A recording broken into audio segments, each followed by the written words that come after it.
Dari mana kamu? Minyak apa? Makan untuk apa itu? Hah? Digoreng dulu baru dimakan? Apa yang mau digoreng? Ular? Ikan apa? Masa kau tak tahu adalah ikan itu? Hah? Siapa suruh beli minyak itu? Hah? Malet? Siapa juga? Opungmu? Opungmu itu?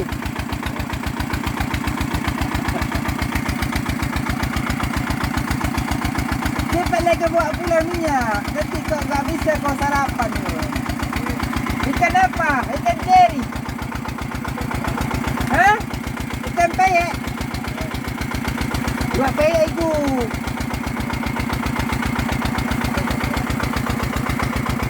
Apa yang kau tutup-tutup itu? Apa yang tak?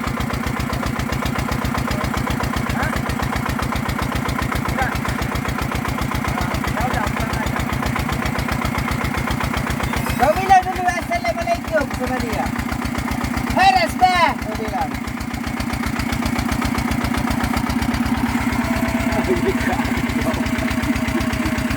Lagi dia tanya saya betul kan.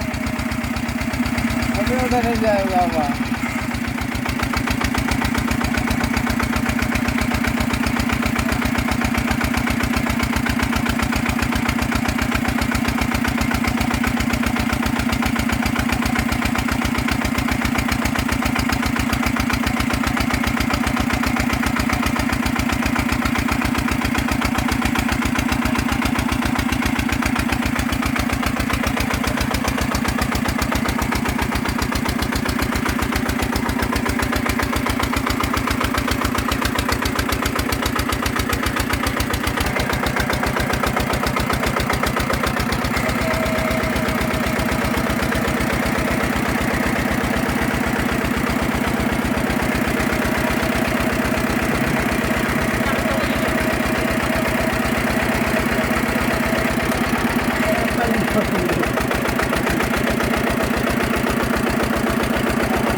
Oke guys, hari ini para pemirsa kita mengajak untuk menonton konten kita. Jangan lupa like, share, and subscribe. Ini adalah tutorial cara-cara mengolah tanah untuk batu bata.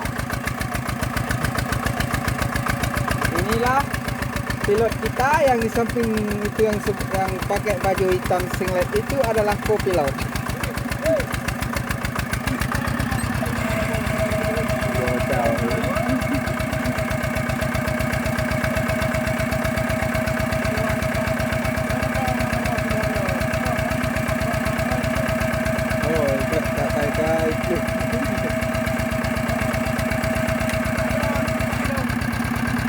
Oh, rupanya sudah datang Bapak Kaleman itu namanya ya. Itu juga seorang senior. Coba disorot kameranya Pak, sama Bapak yang bungkuk udang itu sedikit.